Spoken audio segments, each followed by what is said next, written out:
Well, the week one of fantasy football has come and gone. 6 teams have won, 6 teams have lost. Let's run through those matchups and recap what happened in that week, and then we'll go over week two's matchups here in just a little bit. So we will start with the highest score matchup of the week.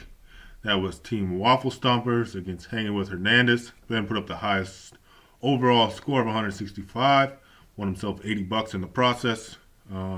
Hernandez put up a pretty high score of 140, but ran into a buzzsaw on Ben that week. He had 6 players scoring over 21 points, so we'll see if we can keep that hot streak going.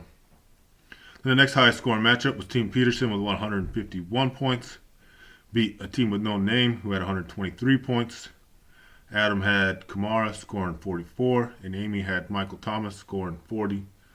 Some more high scores, but Amy just ran into Adam, who had a pretty good team that week. But pick sixes counted for the QB. Matt Stafford might have been able to win it for you, Amy. Unfortunately, they don't. And then Team Johnson beat Team Moore 138 to 114 behind the highest scoring player in Tyreek Hill, who's put up 46 points on his own. And Team Moore may have lost Fournette for a week. TJ Yeldon might be a good pickup this week for you guys. I'm sure a lot of you already got him in the waivers. The other matchup, Team Holdout beat the Cunning Collusionist 115 to 88. Matt had the second lowest score of the week, and mostly because he started Doug Baldwin, who didn't play. You might want to keep an eye on that next time, Matt. But the real storyline of that game is Team Holdout's handcuff, James Conner, who put up 35 points in place of Le'Veon Bell. And then Gurley's Gone Wild put up 139 points against Straight Outta Hopkins, who only had 82. Right now, Walk, you may want to change your name to Straight Outta Points, or you got to pick it up next week. And Gurley put up solid numbers for number one overall pick. If he can stay 20 plus for the whole season, that will work out nicely for you, Sean. And there's one I don't want to talk about. Turn Your Head and Goff defeated me 110 to 106 in the closest matchup of the week. But I guess that's what I get for talking shit about his team name when he actually does have Goff on his team, even though he doesn't start Goff. But still has the name of his team name, so still not sure what's going on there, Danny.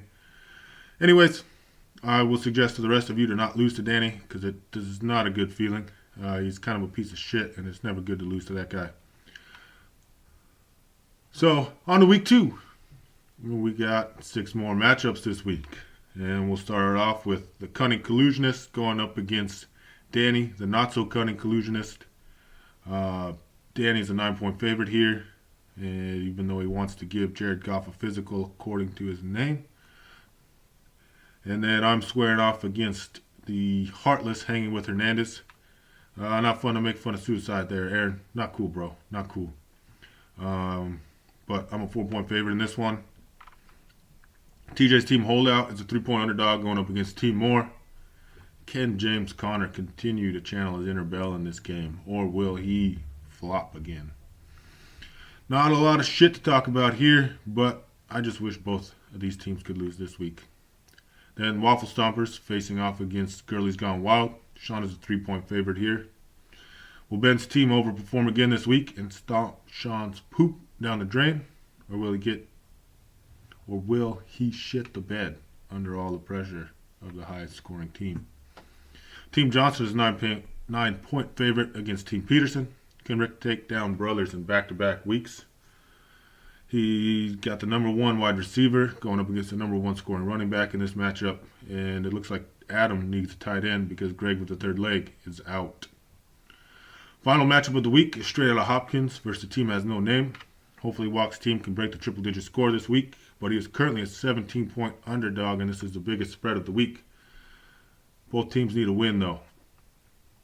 Second week side bet is going to be overall highest scoring individual player. You must start this player. It can be quarterback, wide receiver, running back. Whoever on your team scores the highest points, and whichever person in the league scores the highest points gets the money. We'll do $5 again. You must start this player. It cannot be a bench player. If someone on your bench scores 50 points, you do not win the money.